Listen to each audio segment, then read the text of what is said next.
Yes, yes, yes, people. What's going on? Welcome back to United View. Welcome back to the full view, man.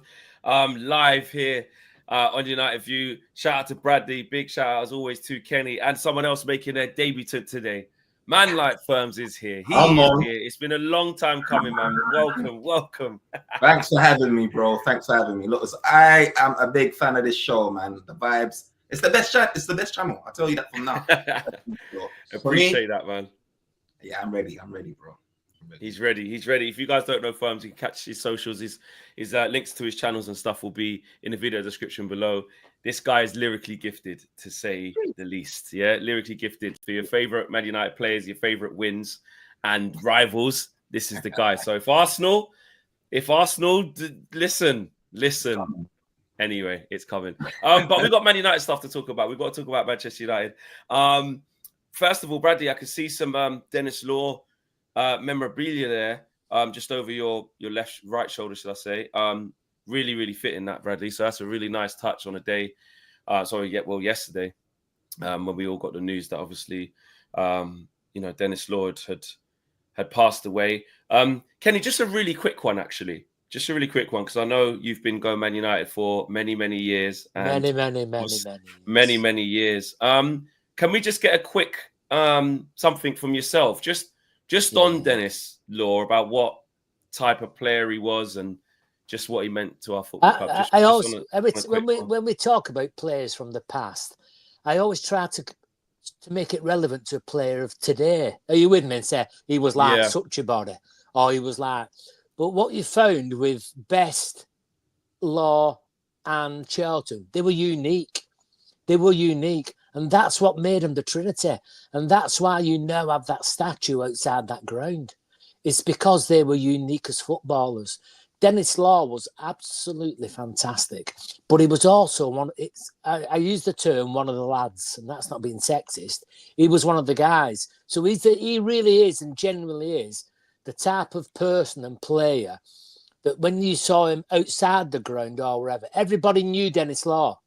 Everybody knew Denis Law. And he wasn't a superstar that, it was on, there was nothing at that time. There was no social media, there was nothing. So, today, a top player, they probably wouldn't speak to the fans or whatever. It'd all be done on Instagram or through an agent. They were not that generation. It wasn't like that, was it? They were reachable heroes, weren't they? You had Saturday. You had the Daily Mirror at the back of the Daily Mirror, the Daily Mail. You had Match of the Day on a Saturday night, and that was it. So if you saw these players out and about around Manchester or whatever, they really were your gods. Yeah. And as a footballer, it was incredible. The number of goals that he scored or whatever. The person I always relate to with Denis Law was not a what you call it, a Man United player, but was a Liverpool player, which was Kenny Dalglish. And that's a bit closer of a generation that people can remember, because Kenny Dalglish was in a similar vein. They were unique. They would feed. They say Denis Law is the best ever Scottish player, don't they? Exactly, and his record proves it. Proves it. From he's still the highest goal scorer. How many people have won a Ballon d'Or? How many people have won a Ballon? So what does that tell you? There's not much going around on social media now, or there's not much going on YouTube of some of his games. But if you ever get the opportunity, the people that are listening now, you look at the Denis Law history. Look at the George Best, the Bobby Charltons, the Brian Kidds. That was fantastic. They were scoring goals. Denis Law did 47 goals in a season, right? Yeah, that's insane. These players now wouldn't stand on that pitch because they'd be frightened of breaking the foot. That's the truth. Yeah. They played in a quagmire. And the football, you've seen it yourself, the football that they were trying to control is now been made illegal, and people are trying to sue the people because of the problems that it caused later in life. And Denis Law was the same. Denis Law ended up with dementia. And I used to say that wasn't as a result of what they had to cope with. So when we talk about a footballer, please don't tell me you're playing twice a week and you're tired. Do not tell me you're playing twice a week and you're tired. These were some of these players of that generation were also going out to work as well. Because if you was in the it was a different world. It was a different gravy, world, wasn't it? Different world, different gravy. So you have to respect. But when you look at what they won and what they achieved, they were real heroes. Them, they were your boyhood heroes. They were your boyhood heroes. They were. Thank you. An Thank incredible you for that, footballer. this is very a lovely fella. But 100%. Put in perspective to what and do the comparisons to the players of today. There was no 100%. Comparison. No comparison, guys. And like I said on the tribute yesterday, the younger fans, younger generation, read up, look up on YouTube, get to know who our true legends are. Not people who quickly pass through the club and get a bit of status and stuff like that. Yes, they've earned their flowers, but we're talking about real fabric, real DNA of our football club. So rest in peace to Denis Law. And I'm sure the tributes will be fitting tomorrow at the game as well. Exactly. Okay, let's get into the show. I wanted to talk about, will we do business in January? There's some tempting offers. There's some temptations for Ineos to consider. The latest was the Chelsea thing with Garnacho, and apparently there's some rumors and reports that Napoli have upped their bid and etc. etc. AC Milan have apparently gone quiet on Marcus Rashford because they've chosen to go down the route of signing Kyle Walker. They've only got one more space for a non-EU player. So it's all kind of quiet on the Western Front. Firms, what say you, man? Are we going to do some business? Are we going to do some business? Should we do some business? It's looking bleak. We definitely should do some business. I'm worried, though, because it's the 18th. Man United tend to operate efficiently. I would have expected Man United to have discussions already, to have deals in place already, like we operated in the summer. Do you know what I mean? I feel like if we are going to do business, it's just going to come out. I'm fingers crossed it's just going to come out the woodworks, and you're just going to hear in a couple of days that, yes, we're bringing in this player or that player. But at the minute, right, I'm worried because I'm so used to hearing Manchester United's transfers played out from start to end. We're so used to having it in the public eye, and right now we're not hearing anything. So in my mind, I'm confused. Is it that we haven't got any money to spend because of PSR? That's the reason we're not hearing anything. Or is it because we're secretly doing deals and not having discussions in the background in the hope that if Casemiro or if Garnacho or if one of these guys leave, then maybe we can just bring someone in? I don't know if it's like we ain't got no money, or we're waiting for someone to be sold, or the both, because they go hand in hand, or we're just not interested. But I can't see Manchester United, after what we've been through, saying we don't need a player. We definitely need a number 10. We definitely need fullbacks. We could do with a forward as well. And right about now, we need everything. No, we need everything, bro. Yeah, we need everything, man. What say you, Bradley? I know there's a lot to work with in the squad. We're like, how's that going to work? Ruben said it's going to be tough, but the longer this window goes on with no real movement, we're waiting for dominoes to fall, and they haven't fallen yet. I don't expect anyone to get brought in at this moment in time. I think we're in big trouble with PSR, so I think we definitely need to sell before we buy. That's why I think we're linked with Garnacho being sold. And I think if we do get 60 million or 50 million, I think actually would be a good deal, because I don't really think he suits this system. Like, I don't really know a position for him. So would you sell Garnacho for that type of money? Yeah, I would. Yeah. Interesting. It's like what is it? Would you sell KG? Why do you? Yeah, I'll sell him a crisp. Packet of crisp, mate. For you, Bradley, why would you sell him? As I said, I don't really know a place for him in the team. I think also it would massively help PSR, and I think we're not going to be winning a league title for a good while. Like, I think everyone can agree with that. So I think it'd be 2 or 3 years. I'd rather now bring in like 5 or 6 good players in Jan and the summer who can fit the system, who are good players, to help the team play better as an overall unit, and then over time bring in quality players. But I don't think Garnacho is going to be good enough, and I think this is a good opportunity to sell him, and because he's on low wages as well. Yeah, Marcel's just joined. He's just coming from the abyss. Yeah, big up to you. Date and time of next meeting, gentlemen. Yeah, any other business? We believe you, lad. I know you're a busy man.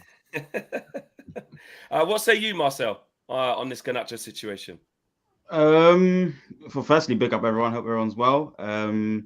Yeah, I think Garnacho is in a situation where he just doesn't fit in this team. You know, he can't really play left or right wing back like Ahmad can, and in the left 10 and the right 10, he just doesn't look like someone that can play back to goal, connect well with his central midfielders, connect well with the wing backs.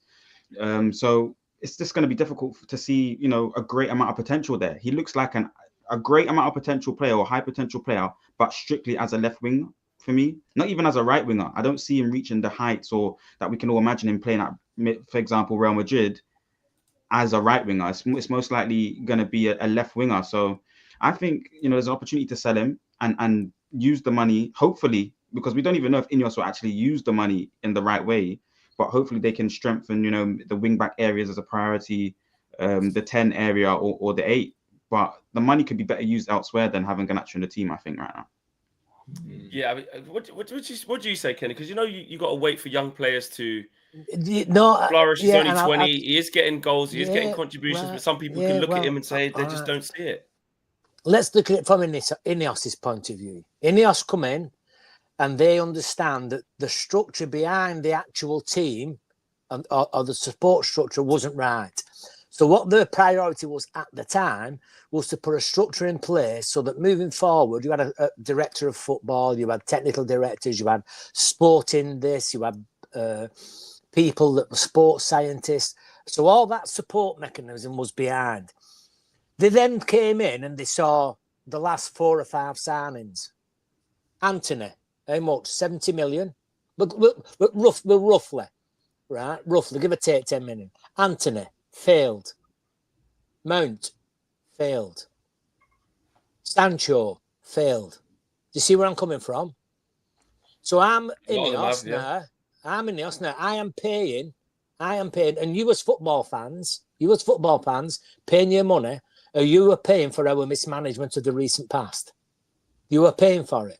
Right, I can't think of one player that we have bought. Forget the £15 million from Aswari and £15 million at 29. Forget. I'm on about the big money. Money, right? We have failed miserably. That once we go over 50, 60 million or whatever, we have problems. Right? We seem to be wasting the money. So I'm Mr. Ineos now. I'm Mr. Ineos. And I'm looking and I'm thinking, right, what options do we have now? Because we've got all these players, and it's estimated to be, we still owe 300 million to clubs for these players. We're not playing for us, but we still owe 300 million, right? Because of the way that the payments have been structured. So I'm, again, Mr. Ineos, and I'm thinking, can we risk to be paying out, that's even if they have the money, until we get something in place that says, right, this is how we want to play and this is the way forward. You have got a manager in place that has been here a matter of weeks, not months, weeks, right? So are they going to gamble again like they gambled on Ten Hag and lost and made them bad decisions?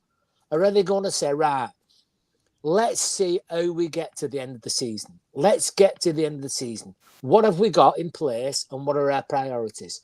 Priority 1, survival in the Premier League. Forget, I think it was Marcel. We're only 12 points off 4th place, right?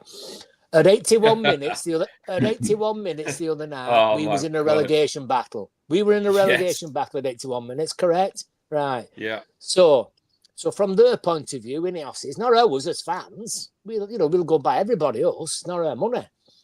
Right. So what you've got then, you've got priority, stay in the Premier League, because that's where you are, right? If we can make Europe, fine. If we can't, what's the next priority? Next priority is the Europa League. The Europa League could be our saving grace and Ineos's, because Champions League money, without a doubt. And I think you might make, I don't think he'll do it tomorrow, but I think in future league games, you could see players rested once we get safe. I know that sounds crazy for Man United, but once we get safe, once we get into the knockout stage and quarterfinals and semi-finals, I think you will definitely see the changes coming and players rested for their midweek games because we have to win the Europa League. I'm thinking, I'm not looking at it as a fan. I see what you mean. I think. Right. Young Amas, I think the other night was playing in the under-21s. He did. He played in the under-21s at League, right, in the Cup. You got this. They've just bought the young lad from Paraguay, the left back, right? Looks a real star. Looks a good footballer, that kid. Paid about £5 million for him. So that's low risk. That is low risk. That's for the future, yeah. You've got Chido Obe. But I think that future could soon become a present from the point of view that until they understand where we are and they'll know better at the end of the season, then, they might take 60 million for Garnacho because we've probably got another Garnacho in the under-17s or under-18s. We don't know that. Manu came through, Garnacho, Malama didn't come through. But all these players, you usually get... But we still have to wait, though. We still have to wait. We still have to wait. We still have to wait. But what I'm saying is the waiting game for us, we'll not wait. We're fans. We want everybody. Yeah, we do. We want things now. I just think in this window, to take it back to this window, will we do business? I just think we're waiting for. We have to do something. Don't get carried away. Exactly, because we can't. What we can't do. We get another Sabitzer or another. Exactly.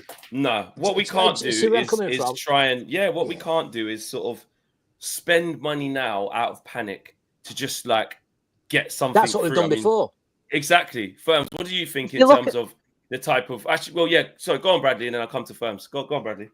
Well, if you look at Liverpool and Jurgen Klopp as a comparison, if you think about when Jurgen Klopp first came into Liverpool, especially sell to buy, they sold Raheem Sterling at a really young age to Man City, and that was seen as like a really bad move.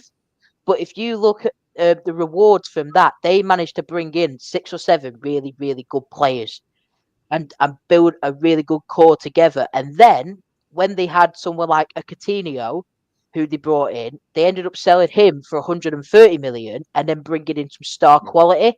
I think we sell someone like a Garnacho for 60 million. It might seem like a bad move now, but because of PSR, if you reap the rewards from that and you bring in 6 or 7 really good players and they get to gel for a year or two, and then if you get a player who maybe is a star quality player and you go and sell them on for 130 million, i.e. like Coutinho, and then you bring in 2 or 3 quality signings, I think that's the best way to get back up to where we want to be in the long run. Yeah. Firms, what are you saying with that? Look, Garnacho for me, he has to go. Not because I don't like the kid. I think you alluded to it earlier. Look, he don't fit the system and don't fit the structure. And I think we'll be in a position where we have it has to go. You can see that already. Look, the way I looked at Napoli, that's a thumbnail. Look, Kvaratskhelia, look, that money is sitting there, right? That money is ours if Garnacho can leave.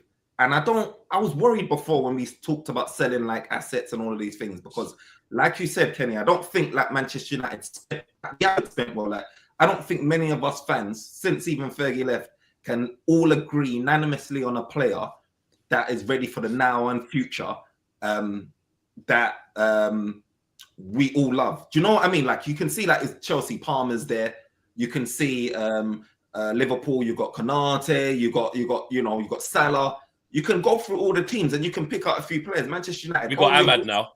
Ahmad is this week we have only this week. Yeah, only yeah. 6 months ago, you had Garnacho was the flavour of the month. Exactly. It changes. Yeah. 6 months before that, it was Marcus Rashford. Exactly. But even then, with Garnacho, it's like, oh, he's only good off the bench. Like, I'm talking about an unanimous agreement from the fan base that this is our guy and this is our guy. We haven't had that. And if you think about how much money we spent, it's crazy. So now we brought in this board. I'm like, okay, cool. I need to put trust in them. They brought in Dillit. He seems to be doing all right. Yoro had a baptism of fire the other day, but I have trust in the guy. I think he'll do well. Real Madrid wanted him. They must see some sort of pedigree in him. as well. Do you know what I mean? Then we brought in Mazraoui. We could all agree as well, although he's not thriving in that fullback, wing-back position. But as a centre-back, as part of the back three, I think he thrives in that position. So, like, our signings, I feel like we've done okay under this new regime. So I trust them to spend the Garnacho's money in the sense where we're not looking back and saying, oh, we should have sold Garnacho, like, because a lot of the time when we make these signings, we ain't even got nothing to supplement it. We ain't brought in another player to be like, that makes us forget about those guys. Like, we're looking at Sancho now, and we're like looking at Chelsea. Because the replacements who was you're left with Garnacho, so you go, oh, Sancho will start over him, or Rashford would go, Anthony's still at the club. You go, oh, what's going on? And I do agree with that. And I just think it's really hard, to judge, especially young players in this team. It's really hard to judge, like, either how poor or how good players really are in our environment. You know, it's really difficult. I know we got our eye test and we all got a feel for it. But, like, Garnacho at 20, and I know people say don't just look at the stats, that's the problem and stuff. But you have to be really careful. It's the same with the Bruno argument in terms of if you want to start looking at players who are contributing in a poor team as one of your, like, better players, you just have to weigh up, is this actually good for us right now? Right now, with where we're at, is someone who's that young, who's got that much growth to do, who's contributing at a rate that's up there with our top performers, which aren't a lot, is that the best move to do when he's come through in an awful Man United team with no help, over-reliance on him? There was a point last season where Garnacho had to play 33 games in a row. 33 starts. Do you remember that? 33 starts in a row he had. And we all went, listen, this kid should not be playing this many games so early in his Man United career. But guess what? Where's Sancho, the 70 million guy? Exiled. Where's Rashford? Heads fried, not playing good. Where's Anthony? Had to take time out for his charges, then comes back, also rubbish. So this kid, who's 18, 19, we're going, I tell you what, get into first team football. By the way, contribute, score goals, do it consistently, do it every single week. And then we wonder why he loses his... Obviously, he's had some attitude problems that need curving. Loads of young players have got that. Yeah, he's got a bit of a chip on his shoulder. He thinks he's the it guy. No problem. We'll shape that. But I just think... I'm not saying 100% don't get rid of him for any price. I'm just saying we have to think carefully about who we're targeting. Because Kobe maybe he's not playing great at the minute. So do we go... the other one. This time last year, Kobe was lining up. Does he suit this system? Let's sell Kobe. What do we do? Now, so with Kobe, Flex, we can all... I think we can all see a position where what his assets are fit. In the 10, he looks like a 10 to me. He doesn't look like he's dynamic enough and got the energy for what's required as one of the two 8s. So, and you know, through time, I think hopefully Ruben will see that. But as a 10, he looks like someone... It should be Kobe and Ahmad in the 10s for us, ideally. But when you're asking, you know, is it good for us now? It's also, you got to consider where we are as a squad and as a board. Like we have a player that just can't play in the 10, you know, play inside and outside. He can't do that. He just doesn't. It just doesn't suit him. His game, it doesn't suit that. Then when we're talking about what Ruben's told us about us, you know, we struggle to play in the final third. I just don't see this 10 thing. I just don't see it. Sorry to cut you. In this system, me and Bradley were talking about this at the game the other day. I just can't. For me, 10s in this system. Let me know how you got this. How I see the 10s in this system. 10s in the system have to obviously start from inside to out, right? Yeah. But out of possession, they've got an awful lot of sprints to do to cover wide areas, in my opinion. Yes. They have to go to the respective fullbacks or wingbacks to He's not good at this though, Flex. And that's what I'm saying. I don't see him as athletic enough to be doing shuttles. We're expecting too much. Garnacho. We're talking about Garnacho, yeah? Yeah. No, I mean Kobe. We're expecting too much. Oh, Kobe. Yeah, but you're expecting you're playing. You're literally, it was there in front of your eyes. We played the bottom of the league the other night. Right, they've got 6 points. They outplayed us at football. We have got 7 defenders on the field. I don't care what anybody says. You've got 7 defenders. You've got 5 at the back. You can call them wing backs. You can call them what you want. But you've got 5 at the back, and you've got 2 in the pivot. And then mainly, Menu and Ugarte, the strengths are in the defensive side of it, of how they're set up. I'm not saying how they play, but how they're set up. So when the ball goes actually forward, you're expecting so much from them front 3. You really are. You really are. And what I saw again the other night, and you're watching it, there's nothing coming from behind. There is nothing coming from behind. So the system, Garnacho, we know what Garnacho is. We know what Garnacho is. Can he play in the system? I don't know who could play in the system currently of what we've got. Oh yeah, I don't know who we've got. Who would you become? You can't say Dalot. You can't say Dalot. Because you know he's a right full back, Dalot. He's not a left wing back. He's not a left wing back. So we are putting lots and lots of square pegs in a lot of round holes. That's what we're doing. We know on our ideal wish list, we need somebody to support Rasmus. Drop Rasmus, give him a rest, give him a break, this, that, and the other. Going back to what Flex was saying before about Garnacho and the number of men in the games we played, let's go back 3 years. We hammered Marcus Rashford. When that lad came onto the scene, that lad should have been in for 2 games, out for 1, in for 2. He wasn't. He was playing every week. Then all of a sudden, what's the word coming through? We're playing Rashford injured and he's not happy. That's what you're getting because we are flogging them. We're absolutely flogging these kids. Rasmus, a classic example. We bought Nunes. Sorry, Liverpool bought Nunes. We bought Rasmus roughly around the same time. Nunes plays a game out a game. All right, his form's not good, but we've got Jota to go in or whatever. We don't have that luxury. So what are we doing? We're trying to force Rasmus and players like Rasmus or whoever into form. We're trying to force them into form. Where other clubs have got people that can say, right, Nunes, you're not playing well, lad. Come on, you're going on the bench. You're going on the bench and you're not a starter. Fair enough, I'll come off the bench. What do we have? We don't have that luxury. Who's going to replace Garnacho? Who's going to replace? We have to rebuild, but we do have to rebuild. We do have to rebuild the squad, though, Kenny. You can't. Where absolutely. we're at now, I'm not saying that. We've constructed a poor squad, which is so where'd you get the the money issue. From? Well, we have to rebuild what we got. We have to rebuild what we got. From? Like you're saying, Chuba, Obimante coming through. So you have to utilize what you got as well. But again, I see what you're saying, Flex, with the 10 situation with Kobe, but. If we look like we were covering so much space against Southampton. By the way, Southampton said we're going to go man for man. We're not going to respect you. We're not going to respect you. And the way that we're going to press, he played well. They were much more compact.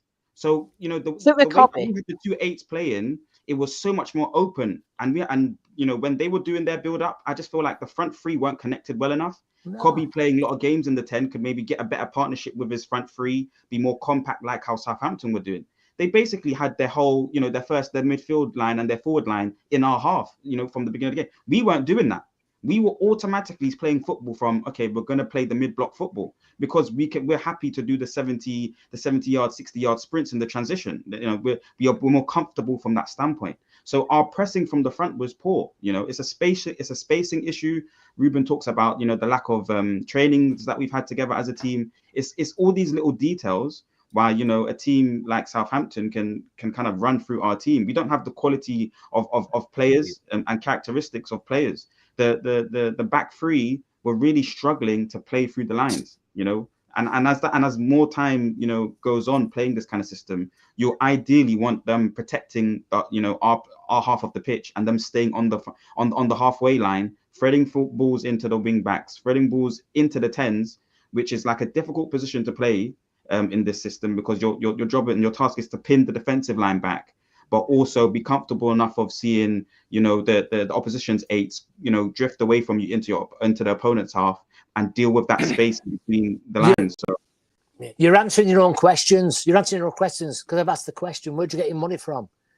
You're not going to get your money from selling Mount. You're not going to get your money from selling Anthony or Casemiro or all these, because nobody wants them.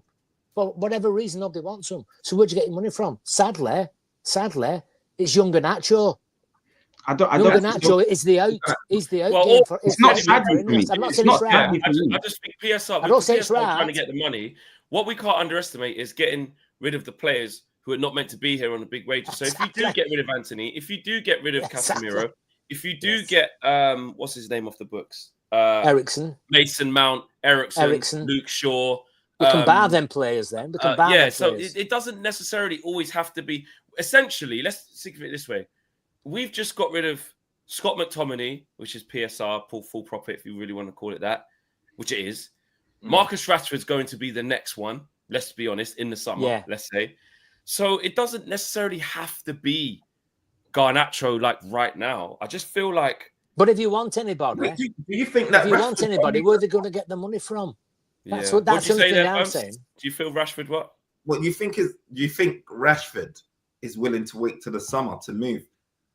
Do you think he's going to play? If we don't get a move, no. I mean, he go on loan now, then he's still going to come back, or well, no, not necessarily. No, it might be a loan with obligation. It might not be a loan to buy. It might just be a straight. It might be like the Sancho thing. The Sancho thing is a perfect example of what we're willing to do to make sure business-wise we still get the player out. Do you know what I mean? Because Sancho, they couldn't afford to, because now he's not going to go AC Milan. Who else is in for Rashford? Okay, there's Barca links, there's Dortmund links. There's not going to be many teams, if any, that are going to be able to say, we want to take Rashford with a guaranteed 40 million at the end of it, or whatever it is. The wages, the this, the that. I think the easiest way, especially now that it's the 18th of Jan, like you said, Firm. So now we're looking at a thing where we're going, hang on a minute. This looks like Rashford's going to have to go out to the end of the season with no obligation, then revisit this in the summer. Rashford will probably be on tour with us, like how Sancho was. My worry is though, Flex, is the wages though, because I don't know. I've got a feeling that Manchester United is playing a bit of hardball in terms of how much they want to contribute if he even does go out on loan. So for me, I'm like, okay, AC Milan, you want him, but how much are AC Milan willing to contribute, or any other team willing to contribute, and how much is Man United willing to foot that bill? Because we're going to have to pay at least half. We're going to have to at least pay. And are we going to be willing to do that? That's the big question, because anyone that's willing to loan Rashford, Manchester United, I don't even think Ashworth is and Ineos are willing to even pay half. I don't even think they want that. Ideally, I think they would ideally want the team that's loaning to take most of the buck. But it can't. There's this climate. It just won't happen. They're not serious. They're not a serious club. What do you surprise us to Arsenal? Arsenal, you think late bid? Look, they just bottled the league just literally now. I think because late bid. If you look have at, they lost? I think they drew from 2-0 up. Is it 3-3? I think if you look at 2-2. I think if you look at Rashford's wages, I think if you look at someone like AC Milan, Alvaro Morata's their highest paid player at the club, and he's on 150 grand a week.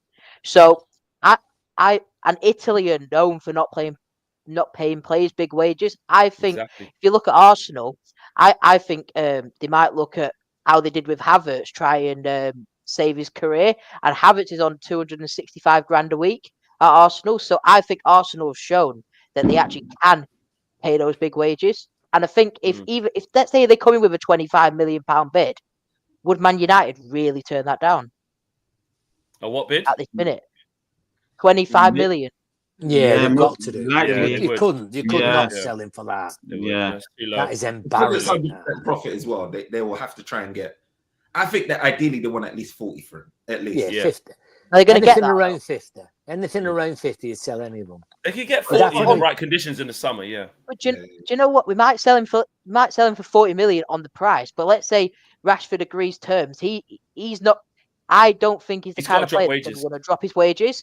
But unless Man United pay a part of the transfer fee to him, look, we might sell him for 40 mil. And then we might have to pay Rashford 10, 15 million. Yeah, you've got to pay him off. But that's what we have to do with a lot of players. We have to do that to get Andy out there. Unless Saudi save up with Casemiro, we have to do that with him. We have to do that with Shaw. We got to start getting ruthless, ironically, like Arsenal did in their first phases of going, right, these are just L's. These are monumental L's. What we can take from them, we'll get. If that leaves us, worse off, we're worse off with all of these buys. There's no buys that we've got that we can make. We just bought Højlund for 7. We've committed to 70-something million with the add-ons.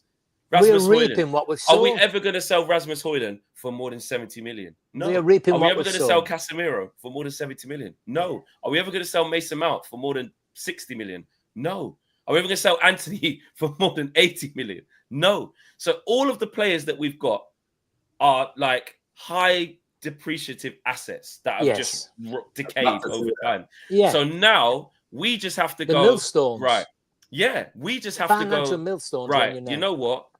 The L's are the L's. We've taken the L's by even having them and still paying them. When we actually have to sell, just get them gone. Obviously, need to try and get as much as we can because we're at a loss anyway. But you know, like someone's saying there, 20 mil for Anthony Max. Like, it's probably true. It's probably true. 20 to 30 million. Yeah, it was fresh out the showroom. You drove that whip out the showroom and slash 50% off already. Who are those people though? Who are those people? Because you know what we got to do now is look at it and who are those people that we are going to get gone now in January? Because we need to do something. Yeah, now. Not in January. And well, this is the thing. It's only really Anthony who's available for loan. Doesn't really help us. That's another thing I was thinking as well. I've said it on a few other shows ago. Letting some of these players go, right? Say we let Anthony's on 200 grand a week, right? Say we say, all right, go to Real Betis for 6 months and we'll pay half your wages. Does that give us enough money to really bring in someone else in that time? No. You may as well just let him stay here for 6 months. You may as well. You may. That's why I think we need to sell Garnacho. That's why I think we need to sell Garnacho. If you do a 20 million down payment and then you're saying, you know, over the next X number of years, are paying off the rest. That might be enough for some clubs. It might be enough to get in a replacement. Do you know what I mean? But the quality, like if we wanted Cunha, Wolves paid 40 million for him, yeah, and they're trying to get him to sign a new deal.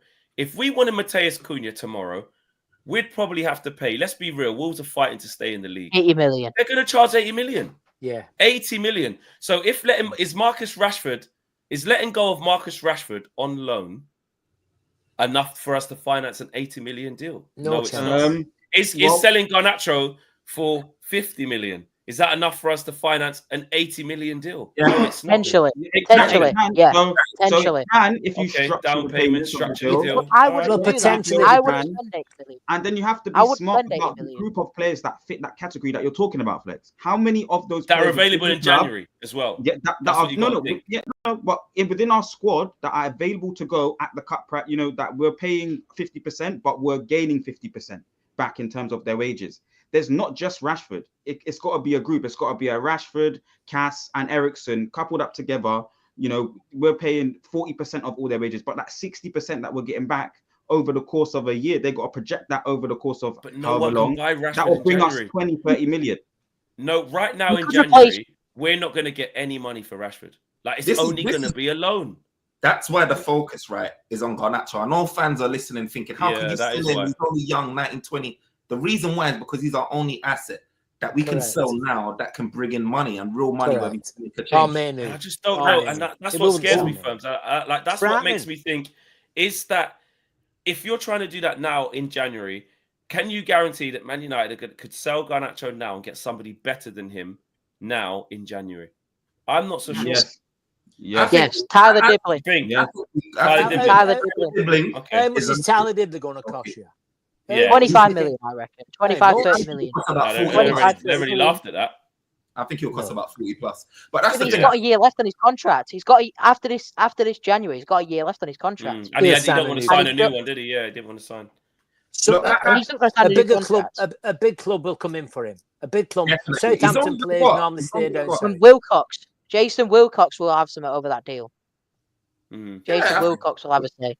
There's no way we can keep. We've got a manager that don't play wingers, but yet we've got a winger that we're debating about. We should keep or we should sell. Look, we got to be backing the manager. If the manager's like, I need signings to get this over the line and progress the team, we can't be debating as fans saying, "Oh, Garnacho," when the guy don't even play wingers. We're talking about a guy that don't play wingers, and we're talking about a guy that's not technical. What about when he's been bringing him up though, firms? When he's been saying he's improving, right. I want to. What if Ruben says, actually, I want him here to the summer at least. I want to work with this kid.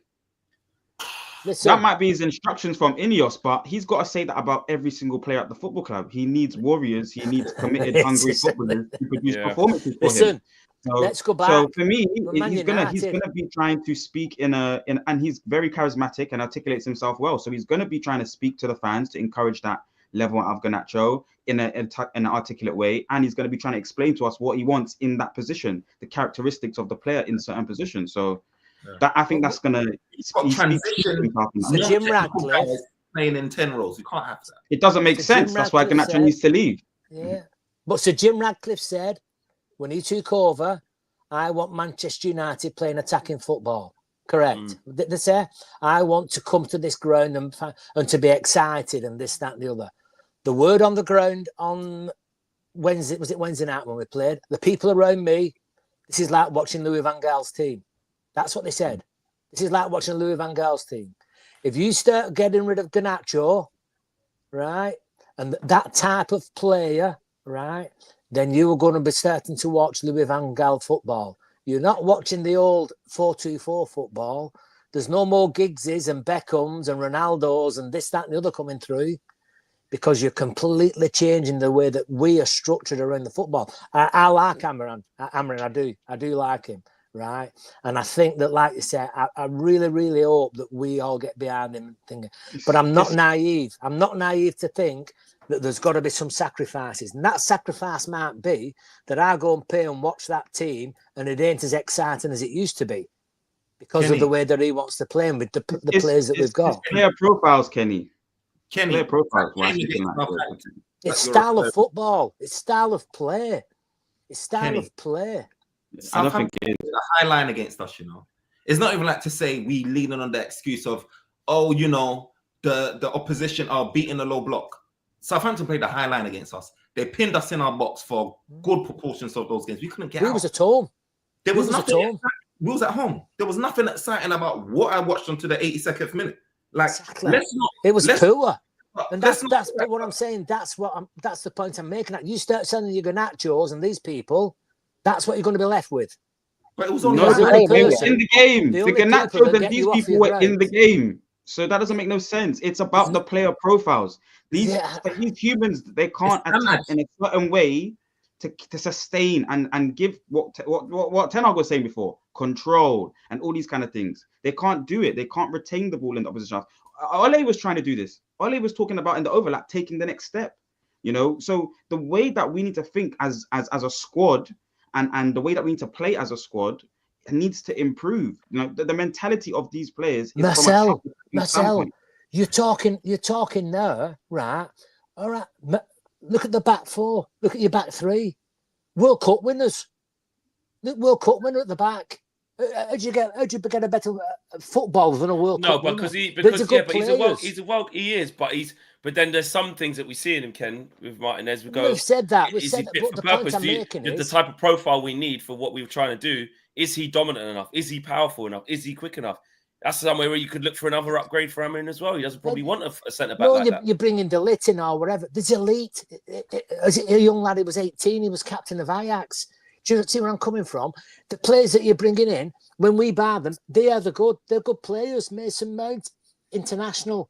Anthony, they're all international players. That's why they cost 70. But they ain't good. But rubbish. It all. We have to make that. They're World Cup winners, Kenny. But Ruben said that our issue is playing in the opposition's half. Can our three defenders be playmakers from the halfway line? That's the kind of mentality that that's the currency we need to think in. He's we can't play well. He's deluded. You know, if he thinks and protecting our goal, we can do well. If he thinks we're going to get another 6'5" centre half to replace Martinez, who cost us X amount of thousands, got a 3 or 4 year contract. If you're going to replace, we can't replace Casemiro, and it doesn't. But this is the ruthlessness we're talking about, kid. This is where Ineos have to step in and start doing it, though. That because otherwise, if they don't, where do they get the money from? We ain't going to be it. That's why you have to sell the most sellable assets. Yeah. Exactly. So they might have to sell a Garnacho. So we might have to accept the herd sell. We don't want to see the likes of Garnacho and go. That's what Jurgen Klopp we don't want Liverpool. it, but we might have no option. We might have no options as fans. I don't want us to be looking at Rashford burst into the scene, Europa League, 2016. What is it now? Almost 10 years on, 10 years on. We're still talking about this guy coming onto the scene. I don't want us looking at Rashford thinking, oh, you know, he's only 19, 20. He is going to come good in that position. I don't think we've got the luxury. If we had in another world, we will have a starter or even 2 starters ahead of Garnacho, where we can be like, we have the luxury of someone bidding, you know, and we can be like, forget about it. Like, we're good to keep this guy, you know, we can develop him and grow. We're in desperate dire need when PSR issues. Look, we are desperate. We're desperate. He needs to be out of there with the swiftness and all due respect. 2 weeks ago, a footballer for the first time I've ever known at Old Trafford at half-time, before half-time, got took off and got booed off. I've never known that. Right? Tomorrow, you can watch all the fan channels. It's got to have its place back tomorrow. I'm not saying it doesn't deserve its place back tomorrow. Yeah. But it was booed. You booed him off. We didn't boo him off. But he was booed off by the fans 2 weeks ago. Is that the standard of football that we want at Manchester United going forward? Is it? Because we're given a chance, really. No, but we have to go through that process of giving him a chance. As a Man United, the lad's having his chance. He's having a second chance, right? I'm not saying he doesn't deserve it. But if you're going forward, where does a Xerxes style, where does a Martinez, where does all these players put us? I tell you where they put us, mid-table. That's where they put you. They put you mid-table because that's where you were. The harsh reality is, up to 81 minutes the other night, we was in a relegation battle. You can check the stats. We were 6 points, I think, above the relegation zone. We were in a battle. We got lucky. We had a great young player, fantastic young talent, who pulled us out the wire. He pulled us out of it, right? And we've now got a chance to go on and develop. But if we think that this squad of players can get us anywhere above halfway, no chance. You have no chance. It's not their fault. It's not their fault. Part of that. Sorry. Garnacho's part of that, Kenny. But what I'm saying is, Flexi just told you, we overplayed him last year. We've overplayed, mate. Once we get a stir, Ahmad will be next. Don't need to worry. Ahmad's playing every game. I mean, now. I would agree. I wouldn't like to sell someone if it means we don't buy anyone. I do agree with that. We're better off having as many players from now to the end of the season to just get us through this season. But if let's say we could bring in 2 players, that a wing back and a left 10 with Garnacho's money, and then we get, let's say somehow we manage to scrape 7th and we get in the Conference League, then that would benefit us more than keeping hold of a Garnacho. I understand that as you were saying, that in another world we'd keep Garnacho, but I think it's the best thing to sell him if we do bring in players. I'm not just, but I think they're doing. One second, Ken. I'm just going to get these super chats out. Shobadeep says, agree with Kenny completely. We are playing too many players in wrong positions. Amorim needs left-footed, left wing back, and left wing midfield now, and a clinical number 9 at least. The Magic Kushida says, questions have to be asked of scouting department. Absurd deals for players like Sancho, Anthony, etc., who come in on this astronomical fees when fans can identify alternatives at a much cheaper price. Aminor says, I would be happy to take a loss. Example, Mason Mount and Anthony. And David T says, we need to consider injuries and the cover we have. Ironic United says, need to stop buying players for the manager and start buying just good players. 2, manager needs an entirely new squad, needs to stop as well. 3, we are seeing much lesser teams in the Premier League being maximised to their potentials. So he's saying just get on with what you got. David T says, if these players leave, do we have cover for them? And that's the thing. We can't just get rid of players and there's no, like I said, if Anthony leaves but it doesn't replace the body, if Rashford leaves but it doesn't replace the body, if Garnacho leaves, it doesn't. We're worse off. Yeah. Even if these players ain't the best. FH did it. Said the issue that United have is the same issue that Oli had. We cannot break down a low block. Hence, needing more technical players. I'm going to bring in. He's come through for the last few minutes. I don't know what's happened here. Because he's come from the other side of the world right now. I can see him putting on his headphones. He looks like he's about to go on, I don't know, fire in a booth or something, or a crazy cipher. It's good vibes, John. It's good vibes, John. What's good, baby? What's up, he got good vibes, John. Yes, we're good, bro. The whole panel's just talking about how they're going to sell Garnacho. What are you saying? Look, wow, we're off the rip. Oh, damn. Okay. I think Manchester United at this moment, we have to be ruthless. I don't want to sell Garnacho, but if there is a price, I think we have to think about it. And I actually kind of agree with what Paul Scholes said over the weekend. He said Kobbie Mainoo, he basically alluded to the fact that Kobbie Mainoo was pretty much unsellable, whereas Garnacho, he was kind of a little bit more open to. Again, I want to preface this. I don't want to sell him, but if there is a price, we should look at it. Now, I think that price. What's the prices you're trying to say? Like, we've got to look at this. We've got to look at that. What's the price? Give me numbers here. I think anything over 75 we're sitting down for a talk. If anything, if it's less than 75, you're not even allowed to come through the door. But if it's 75, I'm like, yo, you'll turn down 60, 70. Come sit down. That's crazy. So what you guys said, so this 40 plus add-ons and all that firms, are you trying to get involved in all that kind of stuff? Look, if someone like Napoli's buying him, yeah, I would say 40 M's and a sell-on clause. If they couldn't dish out the money, right, I would say 40 M's. Napoli sell well. Napoli sell well. That's brilliant. That's a brilliant price. What? No, for them to take Garnacho off us, 40, you'd accept that? That's brilliant. That's world-class business. Nah, man, it's got to be more than 40 million. This is a young kid who's got good enough. Nah, man. We're doing this again. We're doing the situation we're in.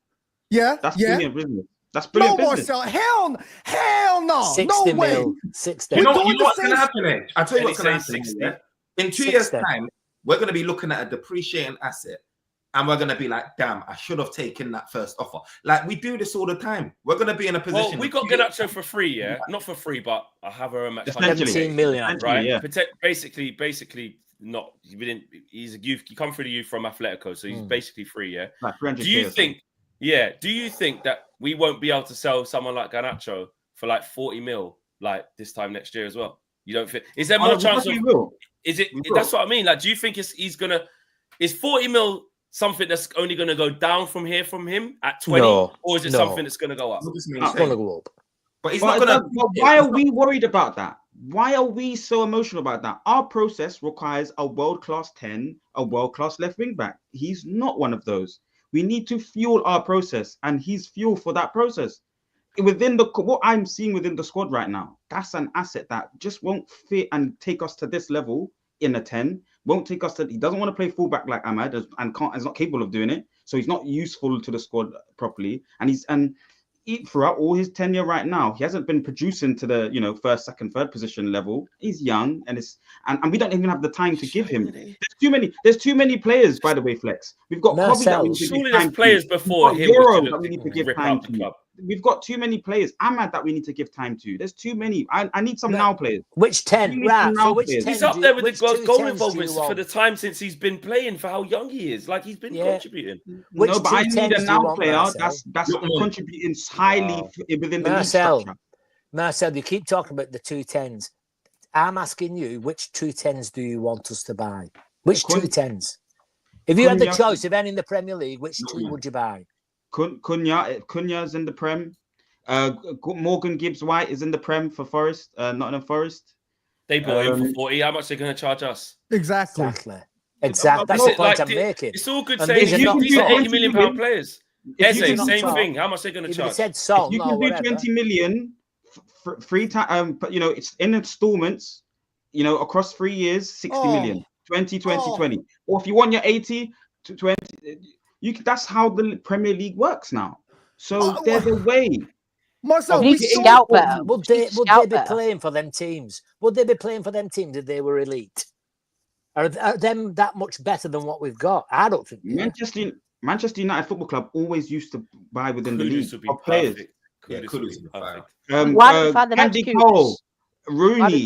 We used to do this. This is what we used to do, Kenny. So, but we can't do it anymore. This is nothing but the beautiful cycle. Cunha is a very good player. When we had a problem in defence, we went out and bought the best of his generation and played a world record for a defender. That was Rio Ferdinand. When Ronaldo came on the scene, we paid a world record for an under 18-year-old. When Wayne Rooney came on the scene, we played a world record. We have always had the British transfer record in our team. We are not that team. We are not that club. Can we even, in our position, can we be honest? In our position, could we even afford to go and buy a world-class player? Now? No. They're not going to come to us. We don't want to do that. Like someone just said there. That's what I'm saying. Exactly. We're not in this now to go and buy world-class players. We need to develop world-class players. Like Musiala is a world-class 10. That's what a world-class... Florian Wirtz is on his way to becoming, those type... These guys ain't looking at us now. If we went to go and get Jamal Musiala now, he'd laugh. Cunha's not world-class. Cunha's just a very good level. Eze's not world-class. You're right. Just very good level. So we have to be Ineos careful are with looking this. at that principle. We're not in the market. We have to look at the You're right. the aisles The we're fab- shopping in. We can't go and buy world-class players. Absolutely. We don't win the Champions League. Where did Eze come from, though? Eze came from the Championship. Exactly. That's what you're saying, Brad. You've got to go and get more creative with the signings. So I would go and look at someone like a Chris Rigg at Sunderland, who's outperforming the top of the league. You can go and bring in something like 25 million, roughly, and it's a low risk signing, or you might get him for 20 million. Or we look at someone like a Lookman at Atalanta. We don't exactly have to look in the Premier League. Well, look to bring in, they just got Romain Esse from Millwall. Now, I'm not saying he's Man United level. We don't know. Elise gave him QPR. Elise, Reading. QPR, so it's I think, or Reading. Yeah. Do you not think they're doing that? Along those lines. That's what we have to do. Fletch, do you not think they're doing that already? 100%. Yeah. Martin, right? This young lad from Paraguay, 18, 19 years of age. They're paying £5-10 million for these players. Amas, another young lad. I think their strategy, theirs being Ineos's, right? I would rather spend, right, by 10 at 6 million than an Anthony or a Mount and risk it. So spread it. Spread the risk. And if they come through with it, we bang on, because then we can sell them on at the 40-50 million. All we are doing, us here, us six, are victims of our mismanagement sat here. We shouldn't be having this discussion. We should not be having this discussion. But no, we're having to sell our prize assets to try and fund, and they will not be paying 60. But we're not the only ones, though. PSR's I agree. If you're thinking about it as well, another thing, I saw Owen Hargreaves say this as well. The PSR rules that are made to be like this, Newcastle had to sell Elliot Anderson to Forest. Look how well Elliot Anderson's doing. Do you know what I mean? Cole Palmer's gone. Look at what Chelsea've been doing with I know Trevor Chalobah's come back, but Trevor Chalobah, Mason Mount, Lewis Hall, Tammy Abraham. The list goes on. And we could be doing the same. Next year, you've got young Scanlon, you've got Bianaccia in the under-18s, under-21s. These could be funding our next generation of players that we play, that we want in the team. They might not make it as first teamers, but you might get your 20-30 million for these players. But I do think Ineos now looking at these young lads and thinking, right, if we're short of players this year, if we're short on numbers, and it may be that Hamas has to come in. He's been in and around the squad. He's not playing. And you also may get Chido Obi-Martin coming in. And he might want to be on the bench, and he might come and play a cup game or whatever. We'll have no choice. We will have no choice, because if you get rid of Garnacho, right, and Ahmed gets injured, and Rashford's Teddy's still out the pram, then you've no choice, because there's nobody else. Though, Kenny, our issue is that we've got players that are just not even playing in their positions. Like, outside of the squad depth, the players that we do have. No, I agree, lad. Rashford, where he's playing in a number 10. You've got Mazraoui, he's playing as a fullback. To be honest, he looks more comfortable as a centre-back. You've got guys like Delo, who's playing... You've got to feel sorry for Delo. You've got to feel sorry for Delo. Like, we've got to feel sorry for Delo. What's that? Delo the other week was superb. No, but he's had a bad season. He hasn't adapted to this left wing back at all. He hasn't adapted at all. He's been terrible. He's been really bad. But what I'm saying is, square pegs round holes. We have got a lot of that because the managers come in. The managers come in mid-season with a squad that wasn't written for this script. Like, it just, you know what I mean? Like, so we do have to weigh that up to say that's the best way to do it. That's why I'm just this January thing of like sell everyone so we can buy everyone in this January. It ain't gonna happen. Like, even just if wait till the end of the season, just get to the summer. Don't get me wrong. If we can get a little loan to the end of the season for someone to help, I get it. If there's an opportunity to get a low cost buy, but it's just really who are out to contract unlikely. Still get Moani. Who's out to contract? He's gone. Who's out to contract in summer? You've got Ericsson, you've got Lindelof. Casemiro. No, Casemiro's got 18 months. Evans. That's 3. So you've got 3 or 4. That's it. Yeah, but they're not on huge. I mean, that's like 100 off. Even Dallo could be a sellable asset. Dallo's a sellable asset for sure. Absolutely, and that's what I'm saying. So in the summer, if you say sell, that's where it makes more sense. If you say, right, that's not really working, sell Dallo, he can go into a continent easy. Someone in Serie A or Portugal or Italy would easily. Liga. Would easily buy someone like Dallo. You could sell him for like 30-40 million. Yeah, you'd easily get that. And then you go and get like a left. What are you gonna say, bro? No, I was just gonna say we need to be. I'm still stuck on the thing Marcel was talking about with the price before. It's crazy. Like we have to be better at selling as well. It was literally a year and a half ago when United fans were in full rage at how much we sold Elanga for. Anthony Elanga, now he's doing a great job. I think he had international caps. He had over 50 appearances at United. Like he was an experienced enough player to warrant more than 18 million euros. And then we went and sold him for 18 million. Garnacho, I'm not saying he's pound for pound a better player than Elanga, but he's clearly better in terms of output, in terms of effort, in terms of all these things. And he's done it. He's shown it more than Elanga. If maybe, if we're talking about what he's done at United. So you're telling me you're going to sell this kid that's been so good for us for 30, 40 mil, and that's good business? That's, to me, that's outlandish. How is it my man on Wolf of Wall Street going to sell some random dude a pen? We can't sell players for 30, 40 mil. We got to get better at selling as well. That's a fact. They're talking about Christopher Vivell and improving recruitment and all this stuff. That's fantastic. We need to improve recruitment. They were talking about signing somebody like Nene Dorgeles, bringing in players from different regions like in Africa and South America. That's great. We need to improve in recruitment, but we have to improve selling as well. That's a fact. 30 mil for Garnacho, 40 mil. That is disgrace. We don't sell well enough, guys. Go on, bro, because we're gonna wrap up the show now. But I will only sell at 40, not 30, 40. If there was a selling clause, and it's just because more than that. 40. I need more. I need way more than that. We'd want 50 million to sell. I would say 60. We want 50 million to sell Marcel to Sahid TV. So we're not accepting nothing less than that. He's a 50 million pound sale. Sahid ain't got the money. Sahid, you know what I mean? Marcel, tell you you're a £100 million player, bro. Tell him. Go on, man. Plus add-ons as well. Ballon d'Or. Plus add-ons. Forgot about everything. Ballon d'Or clause on Marcel for sure. Ballon d'Or clause, bro. It's all in the plan. It's all gonna happen. You know what I'm saying? Ballon d'Or clause for Marcel. Come on. We have to refuse all bids for Marcel. For Marcel, yeah. Can't happen. Guys, really good show. Really good show. Big up to Firms making his debut on the channel. Big up to Bradley. Big up to Kenny. Big up to Marcel. And big up to Good Vibes John, who made it in to spice it up right at the end there as well. There's so many faces you're going to see on the full view. They're going to be full like this. Do you know what I mean? So big up to everybody who's he hasn't made their debut yet. There's still some waiting in the wings. There's still some who've been on only once, etc. We're going to keep mixing it up. It's going to be a good vibe, a good show, and you guys enjoy it as well. We're out of here. Let's see if we can go and get 3 points tomorrow. That's what's most important. 2-2. Back-to-back wins. Yeah, it's going to be a difficult game. 2-2. It's going to be a very, very difficult game.